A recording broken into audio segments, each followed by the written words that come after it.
Welcome to Cold War Conversations, the home of real stories of the Cold War. They're going to crash in enemy territory behind the Iron Curtain.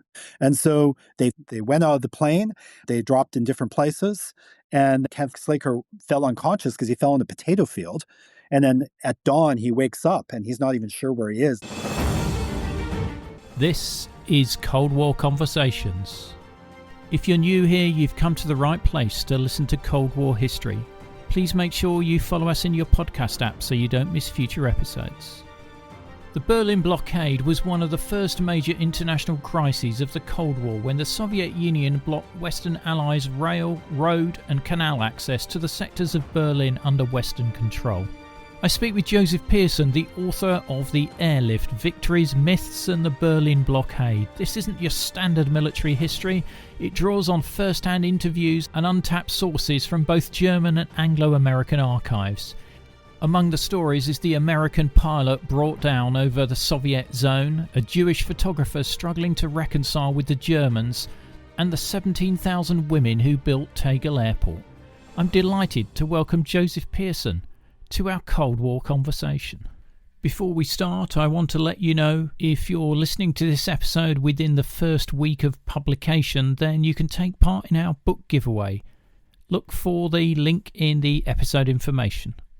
Well, I think one of the reasons I decided to write this book was that I was dissatisfied with the narrative that I'd been reading. I mean, I had read many books about the Berlin Airlift because I'm a Canadian living in Berlin, and I don't live that far away from Tempelhof Airport, where a lot of the drama of these planes landing took place. And so I was just interested as part of my everyday walking around the city and seeing these places. But as I read, I found that there were some, let's say, discordancies or something not harmonious in what I was reading, which was, how was it that the city was supposedly on the brink of starvation, but at the same time, people were allowed or able to go out into the countryside around Berlin in order to collect food? And I wondered, well, I thought the city was blockaded.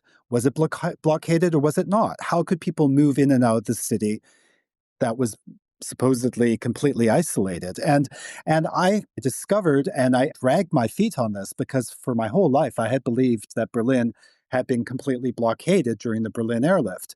But I soon discovered that it was not. And I thought this really deserves a book. It deserves a book to correct something that I believed myself as a historian, as a trained historian for so many years, and came as a complete surprise to me. So no other book in English dedicated or written about the Berlin Airlift had explored this question of whether Berlin had been completely or had been blockaded during the operation. Yes, and we'll dig into that in a bit more detail. I mean, one of the many things I enjoyed about the book is you've got plenty of first-hand eyewitness accounts in here, and I think almost all of them I'd not seen in any other book. And I guess you being on the ground there, did that help you with finding eyewitnesses? Oh, absolutely. So I've lived in Berlin since 2008. So that's like 17 years now, but I was a student also in Berlin in the 90s. So it's a city I know well and that I've had a long connection to. And one of the advantages of being in a place is that you're constantly meeting people. You have connections with old people in your building, and you mention you're writing a book about the airlift, and oh, you should talk to my mother. You should talk to my great aunt. Oh, you should talk to my sister. So just very naturally, by being here, I met a lot of people who had never been interviewed or people who had been under-interviewed. So that certainly was an advantage, just being here. And one of the other things I noticed about the literature that had been written so far was that most people who've been writing the books about the airlift didn't speak German. And a lot of the German sources, the German discussion about the airlift had been left out. So that was another opportunity while writing the book. So I may be asking you for some contact details at the end of this recording. Happy to oblige. Thank you. So can you just describe what led to the blockade by the Soviets? What were the causes of this situation? Okay, so one has to imagine or remember that Berlin, after the Second World War, as a city, was divided between the victorious powers. So we have the Soviet zone on one side, and then we have the Western zones, the French, the British, and the American on the other. And what we have in Berlin as the former capital is, of course, replicated in occupied Germany as a whole. With the Soviet zone in the east, what became East Germany, and then in the west, the French, the British, and the American zones. So what's pesky about Berlin is that it was in the middle of the Soviet zone. You can imagine just how irritating this was to Stalin, to have this little island of the West, of the capitalist West, in his great sea of red. And it would have been very tempting for him to try to suffocate it, to try to force out the Western powers that were there. There's a lot of discussion about why exactly this moment, and I think it has to do with, one, Stalin being dissatisfied with West Berlin, being in the middle of his zone. But I also think that the West provided an excuse for him to try to suffocate or to force out the Western powers. And this is a little bit of a dry subject that in my book I do my best to make interesting. I think I manage pretty well, which has to do with currency. And this is the time of the Marshall Plan, the Americans investing massively in Western Europe and wanting to bring Germany into the Marshall Plan.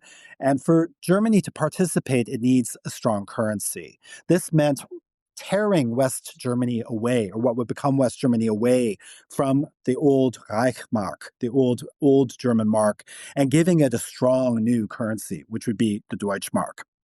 Okay, all fine and well for the West, but what about the East? In the East, this was a huge, huge problem because the moment that West Berlin, in the middle of the East, gets a stronger, better currency with open borders, it would mean a sudden devaluation of the Eastern currency, and it would mean that Westerners would have all of this economic clout that the East didn't have. It would have all of these former Reichsmarks that had now been made worthless in the West flowing into the East as well. So there was this, let's say, this economic threat that the West posed to the East through this currency change that happened. Now, what this meant was that the East decided that what they would do is they would isolate the West, yeah, and use this, I think, as an excuse too to try to force them out by limiting goods that would be used by the military and vehicles coming into West Berlin. So there was a blockade only in the sense that what was needed to operate an occupation in West Berlin was limited. And you couldn't bring in goods by train from West Germany. You could no longer use the Autobahn. You only had the air routes. They were the only routes for which the treaties had been signed that allowed the West legally to go back and forth between West Berlin and the rump of what would become West Germany.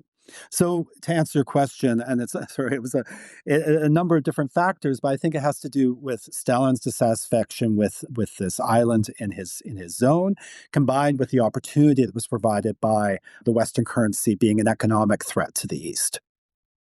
And with that introduction of the Western currency, was that on a one-to-one basis, or was there a limit or some different exchange rate? So no, there was a limit on how much people could exchange. Each West Berliner could exchange only 60 of the old Hitler marks for 60 new Deutschmarks. Okay? But this meant that there were all of this extra currency around that people couldn't do anything with. That was still valid in the East. That could still be used in the East. So the East rushed around at that point and tried to take control of their own currency. And they put these wallpaper marks, they called them, on their currency to distinguish them from the currency that had basically become worthless in West Berlin. So they tried to deal with it that way, but it was really an impossible task. Because I think the Allies also thought this was a good way of trying to reduce the black market in Berlin as well. Ah, yes, that's true, but it didn't work very well for them because suddenly you had all these West Berliners who had this strong currency that people wanted, and it was the East where the goods were in terms of West Berlin was this island in the east surrounded by farmland. And during the airlift, and so these overland trains and the underground trains, the U-Bahn, even local trains would still go from West Berlin into the east. They no longer went as far as the western zones, but they did go into the eastern zones where people could use this strong currency to to buy goods during the airlift operation. A lot of people made a lot of money out of it too. There was one guy that one of my characters, a photographer for the New York Times, Henry Rees, interviewed in at the terminus of one of these rail lines at Anhalter Bahnhof.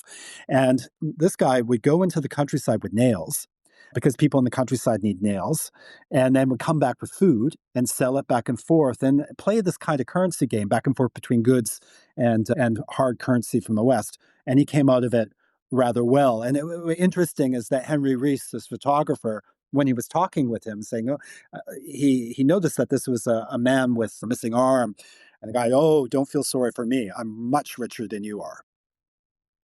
Brilliant, brilliant. I think it's worth noting here that the Berlin Wall is not up at this point, so there is relatively free transit across both the zonal boundaries and into the hinterland of East Germany that faced West Berlin. And I wonder whether that too is a reason why I, for so long, thought that Berlin during the airlift had been completely blockaded, because I was used to thinking of Berlin with the Berlin Wall from 1961 as being completely blockaded. And I wonder whether in the collective memory, being used to Berlin having this impermeability to the east, which happened when the wall went up, kind of goes back farther, erroneously in people's memories, back to the time of the Berlin airlift. But that's really conjecture on my part. I'm just trying to understand why there's so much confirmation bias around the idea that the city was completely blockaded during the airlift. Yeah. I mean, obviously I'm aware because I'm into the subject, but I think sure. Somebody who's heard of the Berlin Wall probably assumes it's there through the entire Cold War. Now, we've mentioned Henry Rees, and you've got a cast of excellent characters in the book. I wanted to talk about Kenneth Slaker, who is a B-17 bomber pilot who, up until 3 years before, had been dropping bombs on Berlin. Can you tell us a bit about him? Oh, thank you, because he's one of my favorite characters, and I start with him as well. Kenneth Slaker, who comes from Pennsylvania. Slaker is probably it is a corruption of the German last name Schleicher. So he has German family, and during World War II, he dropped bombs in the Mediterranean theater on a lot of transit boats that were going between North Africa and Italian ports and Vichy ports, but this back and forth down to feeding Rommel in North Africa. And so this is an opportunity from air bases in places like Morocco for him to fight against the enemy. But it was also obviously being up in the air there was very exposed.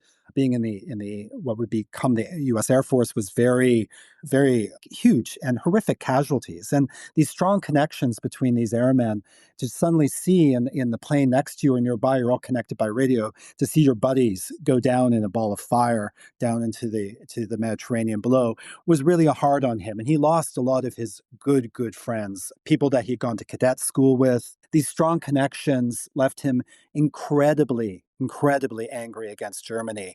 And when he was called up after the war to come to Germany to feed Germans with the airlift, it seemed to him like absolute madness. What, he had just spent the war and lost so many of his friends in this incredible air operation against the Germans, then suddenly called up for what would become the largest air relief operation in history to feed them. And it was very jarring for these airmen. And also, these planes that they were using, were the same planes that had been dropping bombs in the Mediterranean theater on German cities.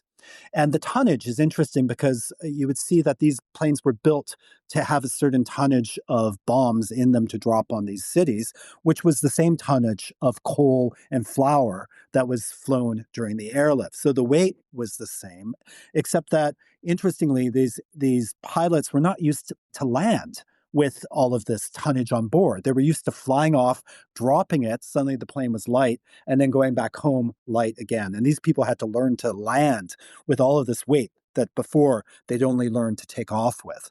So Kenneth was one of these, Ken Slaker from Pennsylvania, was one of these men who arrived in Germany for the airlift who wasn't quite sure why he was there. So he's assigned to a relatively elderly DC-3 Dakota, some people will know it as, or the C-47. And September the 14th, 1948, he's flying through one of the air corridors. What happens? Okay, so he's there with his co-pilot Clarence. I think I'm saying it like a German would because I live in Berlin. Stieber probably in American English, and the two of them have this plane that when they first examined, it had camouflage on it. It looked like it had spent time in the desert. They weren't sure it would start. It really was an old wreck of a thing. They brought out every kind of plane that they could find in order to participate in this operation. You have to imagine that these Dakotas, a lot of them had been retired to be junked. And then suddenly they were needed again. And so they were in one of these planes that really ought not to have been flying. And they were up there over the Soviet zone. So they're between the Western zones and Berlin, which means they're over the Soviet zone. And they then drop their load, and then they turn around, and on the way back, the engines stop. And they're in this horrible situation where they know that they're going to crash, but they're going to crash in enemy territory behind the Iron Curtain. Yeah. And so they frantically try to get the thing started. And, finally they both they put on parachutes. Slaker was a tall guy, and it was hard for him to put on his parachute quickly. So he had it already on. Staber took a little time, but they went out of the plane. They dropped in different places. And then Kent Slaker fell unconscious because he fell in a potato field. And then at dawn, he wakes up and he's not even sure where he is, and he's aching all over. And his is an incredible story, which continues later in the book. And we'll come back to it maybe later in the episode. I mean, for the Soviets, it's very easy to blockade the land, water, and rail connections. For the air corridors, it's very difficult to block that. But they interfere with some of the flights, though, but they don't shoot anybody down. Yeah. This is this moment where the Americans have the bomb, but the Soviets don't yet, right? So there was let's say, an imbalance in terms of the powers. And also there were a lot of trigger happy generals back in DC looking for an excuse to stop the Soviets in their tracks before they can develop their own bomb. So let's say the stakes are really high here in terms of what a confrontation would mean if an American plane or a British plane is shot down, especially an American plane is shot down during the airlift operation. The other thing, too, is this legal situation that there were agreements on the air corridors. So the British and the Americans were allowed, in terms of the agreement, to fly in and out of Berlin, right? There were no agreements on the ground. So that's the other thing they were allowed to do. And if the Soviets interfered with this, it would cause, I think, really escalate the potential for a real outright conflict. Things were very hot at that time, and the airlift could have been the spark that set things going. I remember interviewing Gail Halverson, and he described flying through the corridors, and suddenly out of the cloud directly in front of him, a Soviet Yak fighter appears, and he has to take evasive action.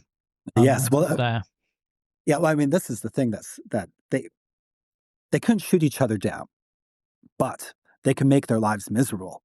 So you have these yaks that arrive and they're buzzing each other, right? And they have all of this interference in terms of radio. So they're the Russians would play polka music at the pilots just to kind of to bother them, to do anything they could to kind of upset the operation. They would take big lamps because a lot of the airfields, especially Gatow, which was the British airfield in West Berlin, right on the edge of the Soviet zone, the Soviets put up big lamps there to shine in the eyes of the British planes so that maybe they would crash or something could happen. So they did a lot. But I mean, it must be said that the American and the British pilots, they did their fair share in terms of responding in different ways to the Soviet aggressions. It became a real game between the East and the West in terms of how much you could get away with without outright conflict.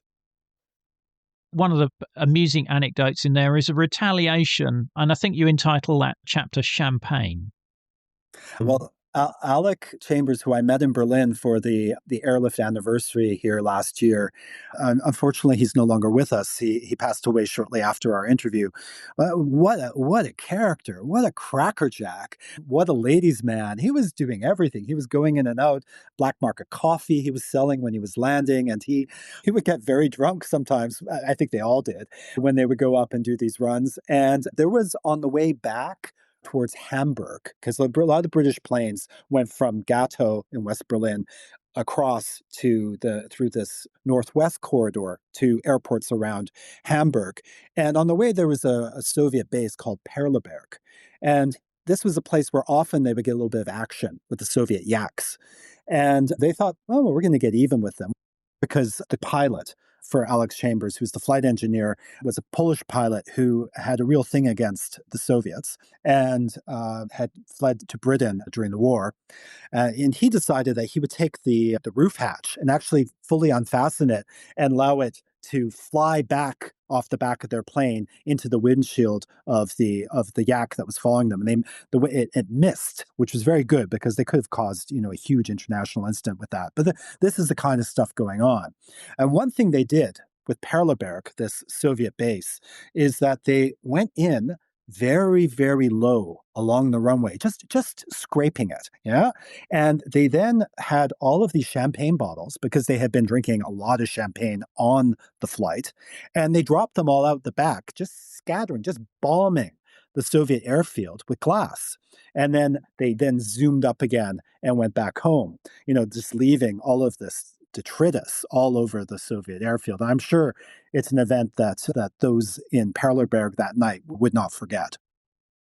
Alec's story is fascinating because you consider the Berlin airlift as primarily US Air Force and RAF and not necessarily be aware there was a civilian contingent there. So he was part of a civilian airline, Flight Refueling Limited, and he's carrying petrol in, which is highly dangerous. Yeah, so this is flight refueling was started by Alan Cobham, who he was responsible for these flying circuses in the 30s. If you remember, ordinary people were given a chance to fly around Britain, right? So, and then he later got into this business of flight refueling, of actually doing in-flight refueling between planes in the air. And this was very important in terms of transatlantic air travel. Anyway, so they were very specialized in terms of the transportation in the air of liquid fuel. And this operation became really its own operation, the liquid lift. So there was the airlift, which was mostly coal to give electricity to the western parts of Berlin and flour for food. But then there was what all of the military vehicles, and what they needed petrol. They needed all sorts of liquid fuel. And so they brought in what they called the civies, or the civilian air companies, in order to do this for them. And flight refueling was the big one. I think part way through his account, he sort of describes that they were smoking on these flights as well. I mean, this is nuts. There are these crazy stories with them. What people making mistakes, like, because you have these big planes full of tons. I mean, gallons and gallons of liquid fuel. There's one situation where someone is cleaning and has a gas light around their neck, and the gas lamp ignites the fuel in the plane and everything goes up. And these guys felt they were young. They're 20, 21, 22, 25, mid-20 guys who are often pretty cocky, sure of themselves, smoking on board, getting drunk on board, waking up in the morning, hungover, getting onto their planes, using the oxygen masks to get themselves perked up for a day of flying. Yeah, and it was kind of funny that when you think Alec Chambers it was the 100,000th flight of the liquid lift that landed. And they were met by girls and flowers. It was this big, welcome, congratulations ceremony for their actually remarkably efficient and well done operation. I mean, these guys may have been smoking on board and drinking, but they were doing a really good job. And what did they give these guys as a present? They gave them cigarettes, Lucky Strikes. And I wonder whether or not they knew all along that these young men were smoking on board. But it was a highly dangerous operation, and perhaps the devil may careness of these young men was what it took. That, I mean, to fly these flying bombs of liquid fuel over Soviet territory, you would need guts. And maybe you need a little bit of an experience and youth to make that, to carry that off as well. Yeah, absolutely. I mean, we spoke earlier about Henry Rees, the US military photographer who's in Berlin, but his backstory is fascinating because he was a German citizen in 1937, but he was Jewish, and so therefore he had to flee. But his return back to Berlin is challenging for him because the neighborhood where he used to live has been devastated. Yeah, so Henry Rees is this, as you said, is this Berliner Jew from Berlin who leaves in 37 and then has this crazy story of having to come back to renew his visa back to Nazi Germany and then goes back again to New York and really says that he will never step foot in Berlin again. But with the US Army, he ends up being stationed back in Berlin after the war and eventually becomes the New York Times photographer of the airlift operation. But when he comes back to Berlin, he's wandering around the city that he knew so well when he was young, before it was bombed, and then going and seeing the place where his family lived, or places where he grew up, right? And looking through the rubble. And in the rubble, he finds a picture of his sister who that he had taken himself as this kind of symbol, as this continuity of his family into the present, despite the fact that his great aunt, his grandmother, all these people were killed. I mean, his grandmother was sent to Theresienstadt, was killed by the Nazis. And so this is a man who had a real, also, like Kenneth Slaker, had a real grudge against the Germans and found himself back in Berlin and looked at the airlift operation and thought to himself, what is going on? Why are these people who, I mean, Kenneth Slaker saw them as the enemies who had killed his buddies, right? Take it a step farther here with Henry Rees. He saw these are people that had killed his family, right? And at the same time, Henry had this inside outside feeling, which I found very fascinating to write about, that he's at one time a Berliner. He knows the city inside out. He speaks the language. He's part of it, but he's gone away because of the Nazis to remake himself as an American, coming back with an American salary, an American job, an American passport. And this inside outsideness makes him also a very compassionate observer. He both at the same time is angry with the Germans, but also looks at the lives of Berliners, the people living in the ruins, and is very compassionate at their hunger, at the rubble they're living in. So for me, as in terms of researching this, he's a very compelling character. Absolutely, absolutely. And he is responsible for some of the most iconic photos of the airlift. I think he's responsible for that one of the children standing on the rubble mound as a US aircraft flies into Tempelhof. Yeah. So Henry Rees is the iconic photographer of the operation. First, he's an extraordinary photographer. I mean, he has an eye for the detail of the everyday. He's able to connect the event, this big event, the largest air relief operation in history, to the experience of the everyday person living it, the everyday Berliner. And that you see that in this photograph that you mentioned that was taken in at Tempelhof Airport with an American plane that's landing. And you have a hill of rubble, and on it are children and Berliners looking up to the sky with hope and admiration. And it's also just beautifully composed, the weight of the plane against the people on the ground. And you have one figure in the middle on the hill staring back at you straight in the eyes of the observer of the photograph. It's a fabulous photograph. And every time you go and Google Berlin airlift and look under images, and this is the image that you'll get. You'll get it 50 times on one page because it's such an iconic shot. You'll imagine I've Googled Berlin airlift quite a few times down the I'm years. sure, yeah, indeed. And that photo always comes up, and I'm delighted to see it's on the cover of the book as well. So, okay, I have a little story about that because when I was writing the book, I wrote in the book, and it's inevitably the picture that ends up on the cover of these books. And I was thinking to myself, I'm going to be the one book. I'm going to have the one book that does not have the Henry Rees photograph on its cover. And then I submitted all of these other photographs to my editors saying, look at this one. Isn't this one great? And in the end, the editor said, you know what? It's got to be this one because it's the best one. And in the end, it's on the cover of the book. I'm intrigued. Are they featured within the book, the other photos? Yes, there are other ones in the middle. There's a photo section in the middle of the book. And I have photographs for example, there's a wonderful photograph from the US Air Force of all of these Dakotas. They're all lining up at Tempelhof Airport. And it seems limitless, this great line of them as they're going in to unload what they've brought from the Western sectors. There are also wonderful photographs you can see of people looking up into the sky, just this expression on their faces of hope. And this story was very striking to me, just how important the Berlin airlift remains to West Berliners and to former West Germans as the moment when they became friends with the West again. And this is a very central part of the book, which is how was it that these people who were being bombed by these planes came to be people worth saving? People that should be fed by these same planes that had bombed them during the Second World War. And this friendship narrative is, for me, absolutely fascinating. How is it that suddenly, it's 1948, 3 years before, these were the evil Hun. This was the enemy Nazi. All of our propaganda efforts in the West were bent against this terrible enemy. And then 3 years later, they needed to be converted as allies against the Soviets at the beginning of the Cold War.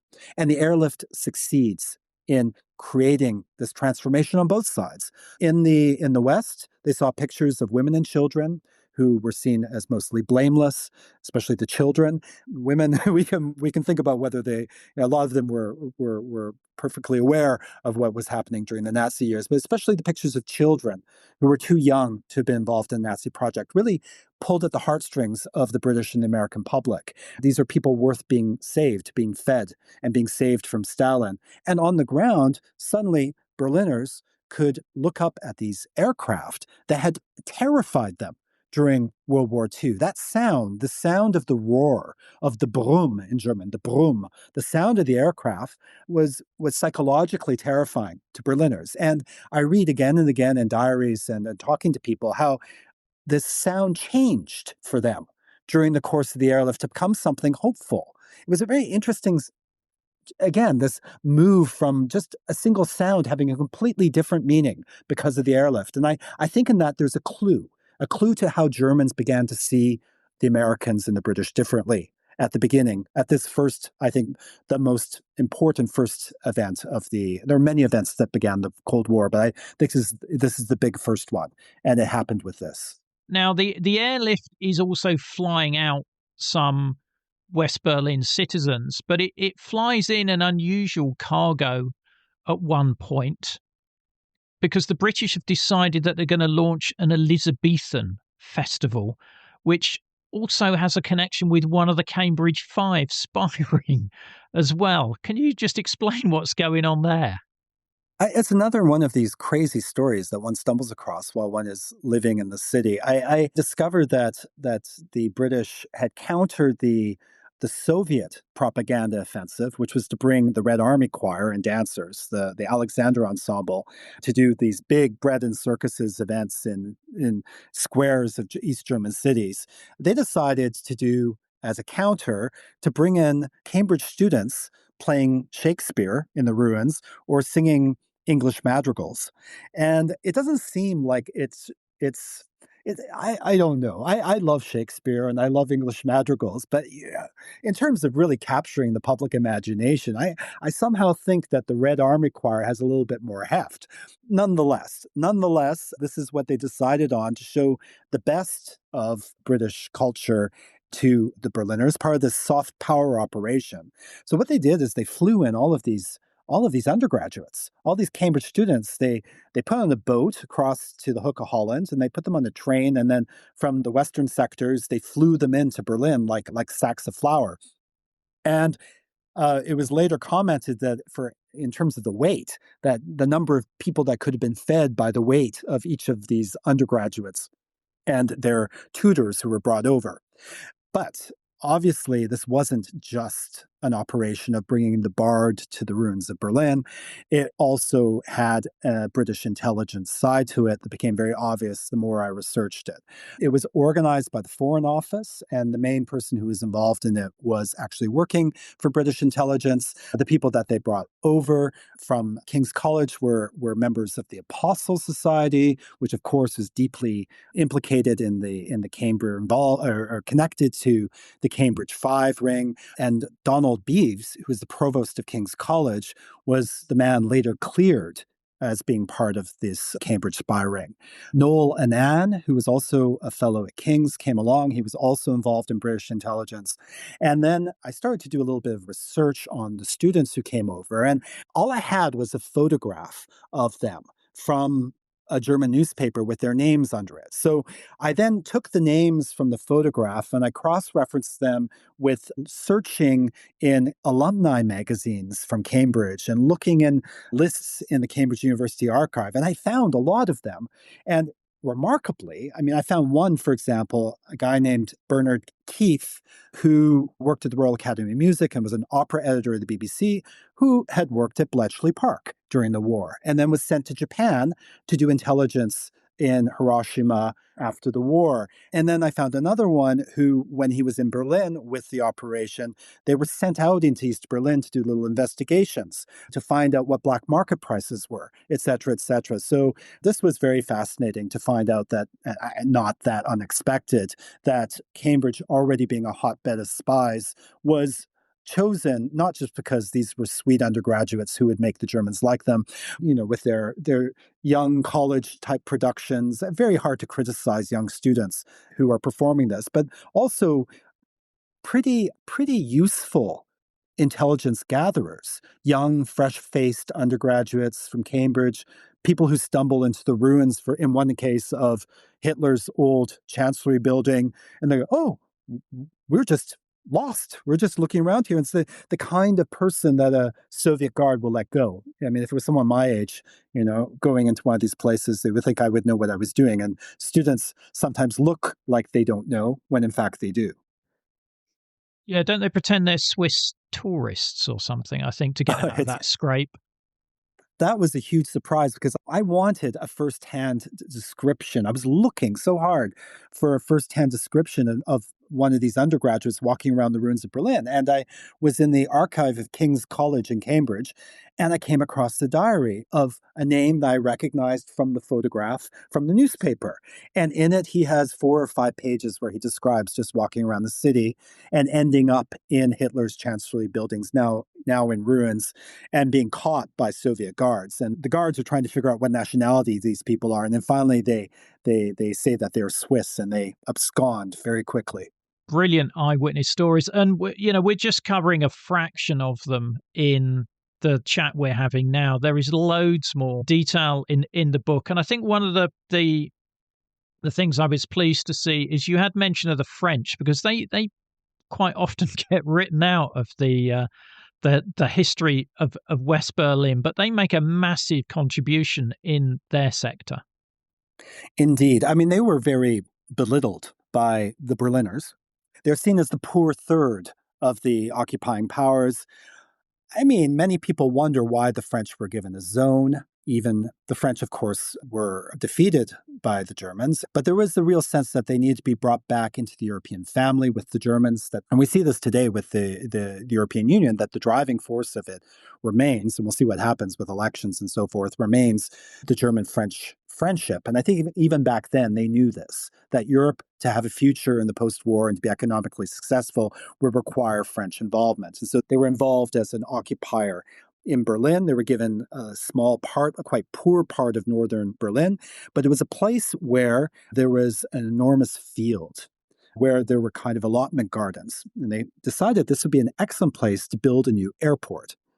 Now, anyone who knows about Berlin today and the story of our airport that opened a few years ago realized that airport took more than a decade to build. I don't remember the exact number of years. It was such a terrible waste of money and so disorganized and such a nightmare that it seems unbelievable that today to believe that the French in their sector using Berlin labor, were able to build an airport in 3 months at this enormous field that became this very famous airport of West Berlin, Tegel Airport.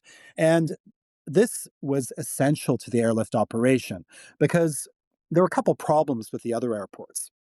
Gatow was small. Gatow was very close to the border with the Soviets.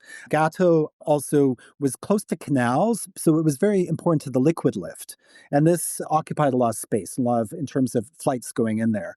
Tempelhof had this crazy steep approach over a graveyard, and people in the apartment buildings along this graveyard could look out their windows and see airplanes just diving in front of their windows. Again, capacity was a problem. You needed 5,000 tons a day to keep the Western occupation as presence going in West Berlin. And they needed more airfield to make that happen. So the French provided this. And they got people together to work day and night, round the clock, basically leveling this place that was full of huge piles of sand and to lay the foundation of the airstrip.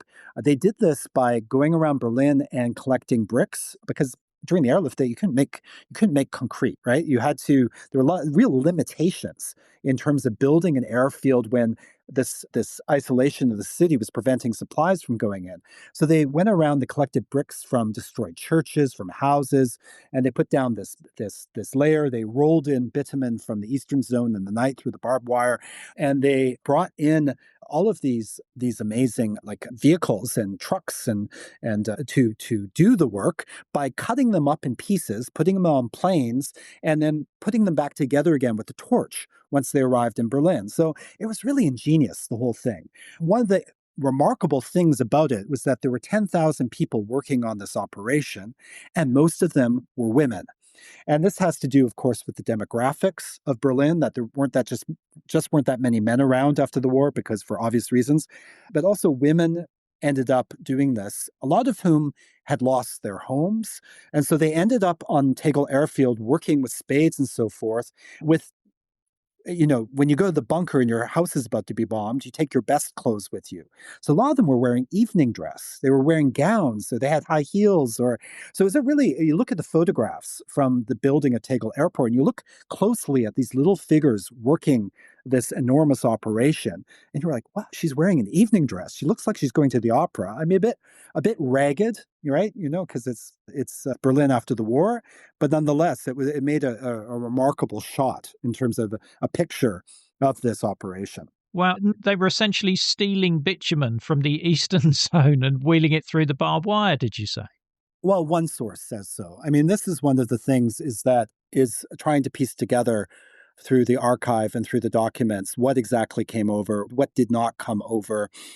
But a lot came over. We're dealing with enormous quantities of goods that entered into West Berlin from the east, mostly through the black market, and then these efforts by the British and the Americans and the French in order to confiscate this. Berliners were really ingenious at getting goods across, and about 1/3 of all Berliners' food during the airlift operation, mostly through the black market, came from the eastern parts of the city and from the Soviet zone, for example. Wow. That's an incredible number. Back with Tegel. Now, they build the airfield there, but they have a challenge with a couple of Soviet radio towers that are obstructing the flight path.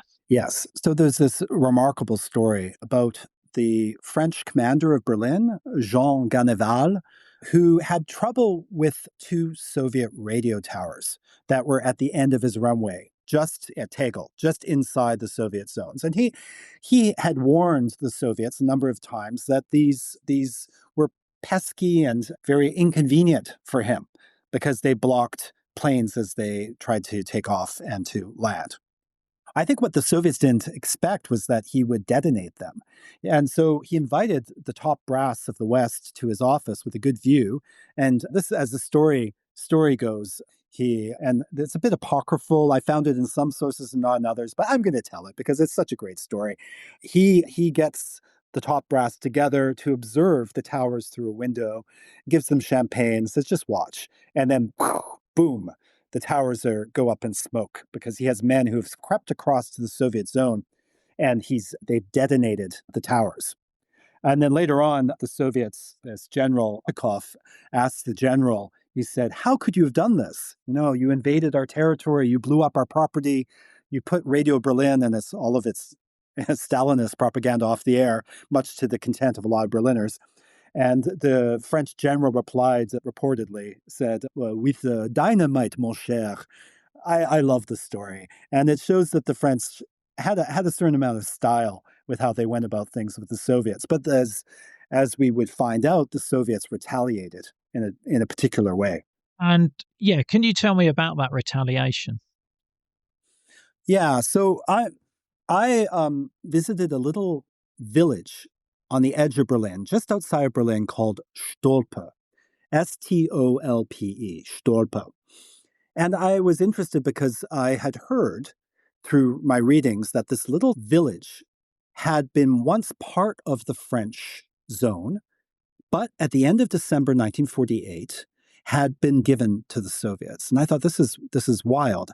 How is this little part of Berlin that was French suddenly being given over to the Soviets? And the more I researched it and I visited the town and I talked to old people living there, I realized that the Soviets came and occupied it. And they did it as retaliation for the attacks on these antennae at the end of Tegel Airfield.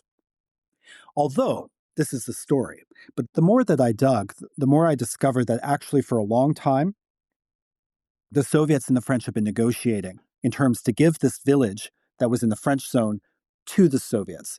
And this was because the Soviets originally had the village and given it to the French to build an airfield there. And once they built the airfield in Tegel, then Stolpe was no longer needed by the French for the airfield. But it came as a huge surprise for the people living in Stolpe because they were a very productive community with a huge farm. They produced a lot of food for West Berlin. A lot of West Berlin's really urban, right? There's the park in the middle of Berlin that had been turned, the Tiergarten, that had been turned into a huge vegetable garden. But generally around West Berlin, there wasn't a lot of farming land, and Stolpe was one of these places. So it was valuable to the West Berliners. And basically in the middle of the night, Soviets arrived and they took over the place. Huge surprise to the Berliners, huge surprise to the people in Stolpe. And it's significant because West Berliners, who had put all of their faith into the Americans and the British and the French to save them from Stalin, suddenly had in miniature an example of what it would look like if they lost, if the airlift failed, or if they were suddenly abandoned by the Western Allies. And it frightened them because this was a situation where precisely that had happened, where the West had abandoned these Berliners to the Soviets, to the Stalinist system. And it should be made very clear here that what the Soviets offered to Berliners in the West, if they took over, was rather nasty. We were looking at the height of living in a very controlling, authoritarian Stalinist state that looked a lot to West Berliners like what they had just endured under the Nazis. And this is the last thing they wanted to happen, just as they didn't want to happen to them what had just happened to the people in Stolpe. Indeed. And can we return to Ken Slaker in his potato field and continue his story? So Kenneth Slaker wakes up in this potato field in Thuringia, in Thuringen, which is a German land, a state of Germany, of what is now in the former East, very close to the border of Bavaria. And he wakes up in this potato field and he's not really sure where he is until he sees a sign that directs him towards the border, and he realizes that he's in the east in the Harz Mountains, the southern part of the Harz Mountains. And so what he does is that he has incredible pain in his back because he's fallen down on his back. He's wearing a pilot uniform. He has stripes on him. So he has to turn his jacket inside out to disguise himself. He puts some mud on his face and he starts trudging along. And I mean, it's a crazy story. And it's a wonderful story. The story of this man walking through the forest and along roads and through farms, heading west. And he says in his autobiography, he has a series of interviews with the Library of Congress. I found also newspaper articles, a number of different sources, where he talks about how he learned in the forest as a Boy Scout that he should look at the moss on the trees, that it grows on the north side of the tree, the moist north side of the tree, to figure out where he needed to go in terms of what direction that which was west. As he goes through the forest, he stumbles across a German who's scavenging there for firewood and so forth. So you imagine Germans are starving. Germans, they don't have enough to heat their homes and so forth. And he tries out his best German. Ken Slaker tries to speak German, unfortunately, with this German who immediately picks him out as an American and is trying to figure what is this American doing in the forest here? And for a moment, Ken Slaker is ready to kill this person. He feels that if he needed to defend himself, to not get caught out, he would have the capacity to kill this German in the forest. In fact, he had killed many Germans before, during the war. But this Rudolph takes out of his jacket and shows that he was a prisoner of war in the States and tries to speak to him in English. And in the forest, in this tense situation, this German and this American begin to communicate. An American who had always hated the Germans, and this man who is fearing for his life. And Rudolf Schnabel is his name, says, "Come with me, I will get you across, because I want to get across as well." And this leads into this remarkable story of these two unlikely friends trying to get across the border across the Iron Curtain into the West, finding the right clothes, bribing border officers, crawling through a cabbage patch, being shot at. The story of Rudolph after when he's then in the West and captured by U.S. forces is another crazy story. But it's at the same time, for my theme, is very important to understand how is it that Germans and Americans could become friends out of this airlift experience.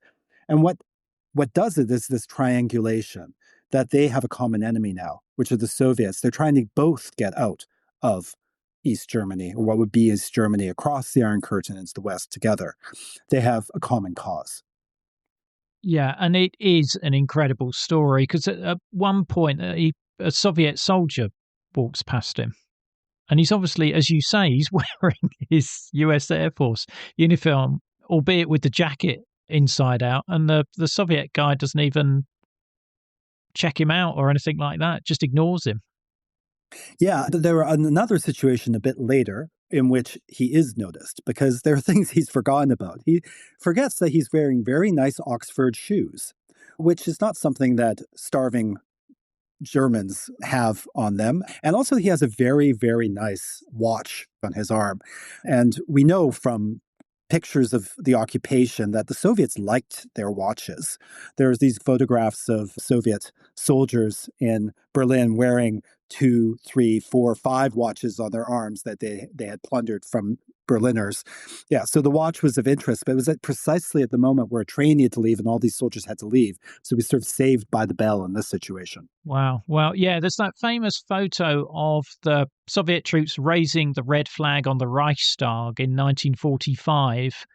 And the story goes is the 3 or 4 watches on the wrists of these soldiers are airbrushed out of the photo. So it wouldn't have necessarily looked too good propaganda-wise. I've heard that version of the story, and I've also heard a different version. You can tell me which one you think is more accurate, which is that Stalin really wanted the photograph for the 1st of May for International Workers' Day. And he received this photograph, which was very embarrassing because of all the watches on the arm. And the photograph needed to be retaken without the watches on the arms. But I don't know. That's perhaps apocryphal. I'm not so sure. But certainly something of that nature may have happened. Yeah. I'm not so sure. I mean, Soviets are renowned for their retouching of photos, aren't they? There's that famous one with, is it Trotsky, or there's a row of them with Stalin in them. And one of the characters is airbrushed out of it when he gets a shot in the back of the head or something like that. I can't remember who it was. Yeah. Also, after the Prague Spring, there are all of these photographs in which Czech politicians suddenly disappeared from photographs who had been there before, people who had lent their support to the uprising. So it's certainly an art form in the Eastern Bloc. Indeed. Now, we were talking about the amount of food that came into the western sectors of Berlin from the east a little while back. I think you said it was a third of the food. That's right. For At West least, I would say at least a third, yes. Right. And as you said right at the start, I mean, the image you get is is that Berlin is completely sealed. And we've already discussed that there was free crossing between the sectors. Was that ever tightened up during the blockade? Did the Soviets try and seal the sector boundaries to stop this seepage? Well, they did try to control. There were checks on what went in from the east to the west, but they were very ineffective. But in general, it was very leaky. A lot of German historians who talk about this talk about a leaky blockade. I don't like the term leaky or the phrase leaky blockade because I think a blockade by its dictionary definition is a block. It's blocked. I think it's an oxymoron that a leaky blockade. But yeah, no, to answer your question, no, the city remained very, very leaky throughout the airlift operation. And the Soviets are trying to incentivize West Berliners to cross into the east as well by offering them food rations.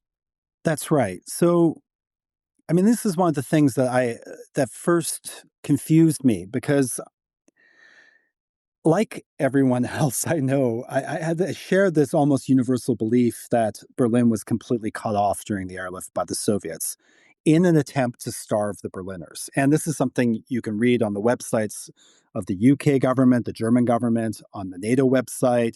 There's this German television series that was very popular called Only the Sky Was Free. Yeah. And also, if you go to the Berlin Central Memorial for the airlift, it's called the Hungerhake, the hunger rake. So the whole Cold War myth about the airlift revolves around this being an operation where the city was completely sealed and the Berliners in the West were starving and being fed to survive by the West. And I felt all of this dissonance while reading because I would read, for example, like you just mentioned, that the Soviets offered rations to the West Berliners and encouraged them across the register to get food in the East. And I thought, oh, well, that doesn't really jive with the starvation myth. If the Soviets, in fact, are not trying to starve the West Berliners, but are actually offering them food. And as we mentioned before, the question of the black market, then how is it that they can simply take the U-Bahn or the S-Bahn, these trains into the East, and buy food and bring it back and eat it at home from the black market, or food was coming in to the West on the black market.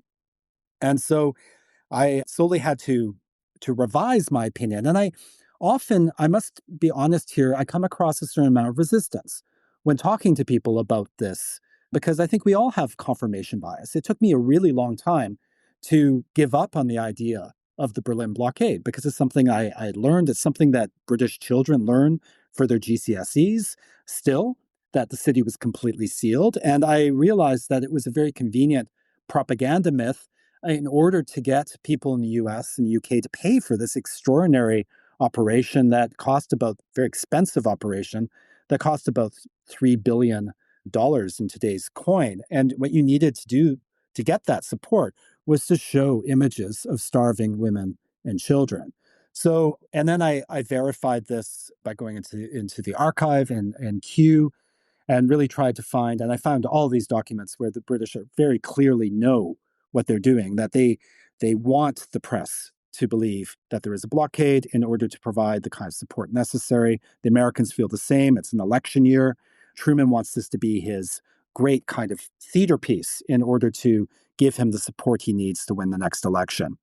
And so, yeah, it was an enormous performance of sorts.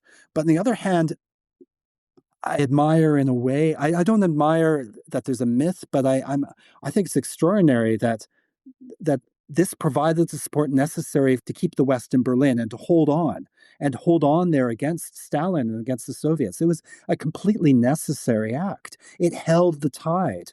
I am absolutely convinced that the Soviets would not have stopped there. The same way that I am convinced today that the Russians will not stop in Ukraine if given the opportunity to go farther. There was back at the time of the airlift or before, in February 1948, the coup in Prague. And then next was Berlin. What was next? They needed to step in. And they did it with means that justified the ends. Even Hollywood gets in on the act. So The Big Lift is made in 1950, starring Montgomery Clift. And even that reveals that Berliners were going back and forth between the zones all the time.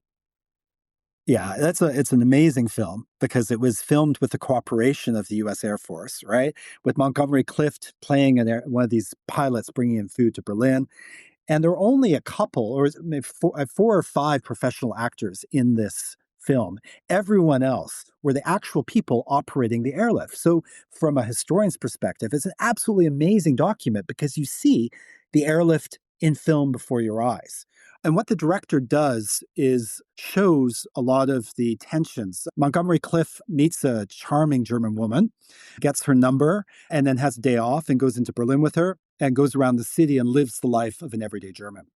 And that involves taking the subway between sectors, getting into the Soviet sector, going to the black market, all of these things that are elements that should degrade this Cold War myth. What I find amazing is that most people came out of this film still believing that Berlin was completely blockaded, even though the evidence was before their eyes.